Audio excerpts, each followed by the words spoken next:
berjasa akan mengembara ke seluruh semenanjung Malaysia untuk mencari projek-projek seni bina yang bersifat premium.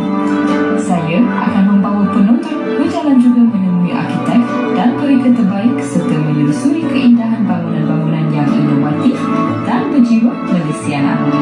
Casalokal, seni bina papan, inovasi pasaran.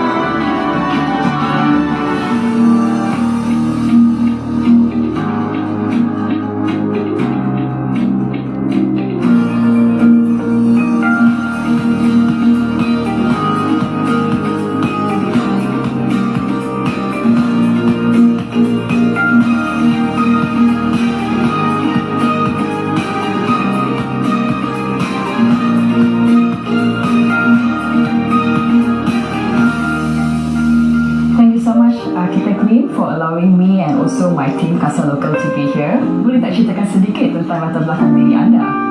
Well, I grew up in Penang. I was born in Penang long time ago when the British were still there. Penang was a beautiful place, lots of fishing villages, kampongs and all that. I grew up in a kampong in Hitam, in a place called Jalan Batu Jantan. I still remember the house address was number 48P, Bukit 13. A salubrious environment. And just outside, there are a few kampongs. The kampong mixed with Indian, Chinese. Across a little stream was a Malay kampong. And, we were all playing together. So that was right. Then later on, I moved down to Georgetown to stay with my grandparents. And there we had all these heritage buildings, old houses. I took it as part of life. But then, at the age of 15 or 12, we moved to another house, an old colonial bungalow in Jalan Perak, near McAllister Road. And then I lived there until the age of 15, when I was sent off to Australia. I don't know why I wanted to study architecture, but maybe it's because of influence from my grandfather.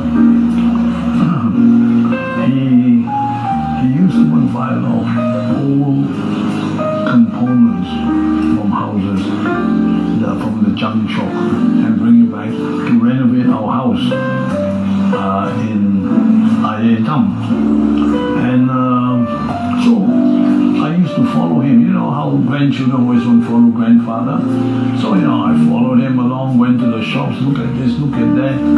Found it interesting because there are lots of things I could do while she was talking with the Chettiar, junk seller.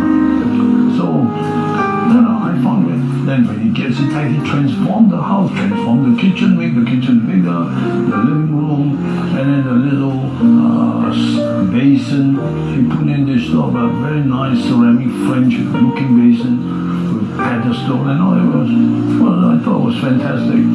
So that was it. Jika anda lihat dari segi teknikal, rumah ini sangat menarik juga kerana mempunyai gabungan antara moden dan tradisional.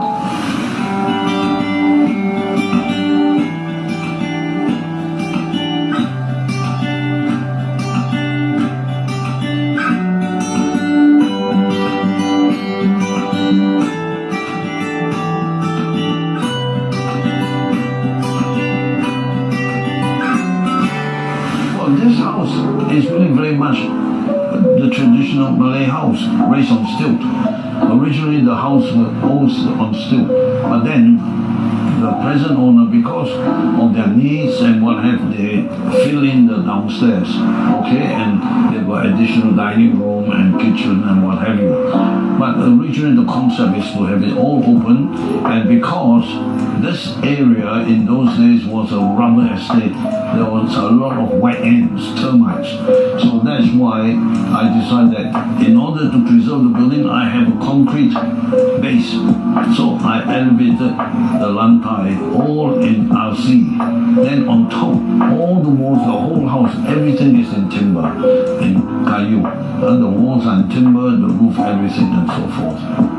And it has stayed on since 1980. 80 years, about 45 years old, 50 coming to it.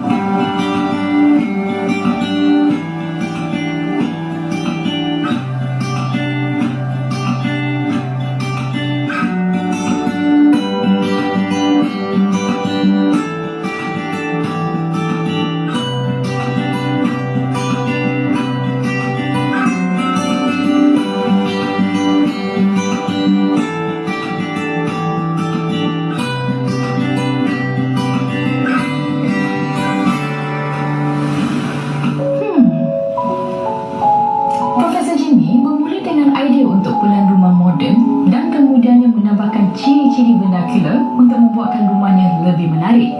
Beliau juga mendapatkan nasihat dan bantuan orang-orang tempatan yang berkemahiran tinggi dalam pertunangan kayu dan juga tradisional. I'm Agnes Chen, and I've been working for Professor Jimmy for the last 5 years. Now, with the advancement of technology, the West is coming out with all sorts of products, okay? And that kind of product is usually a composite of timber with some other properties that makes the timber more durable, right?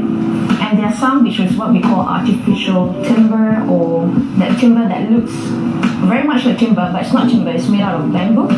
And of course you have things like glulam, vinyl, and things like this.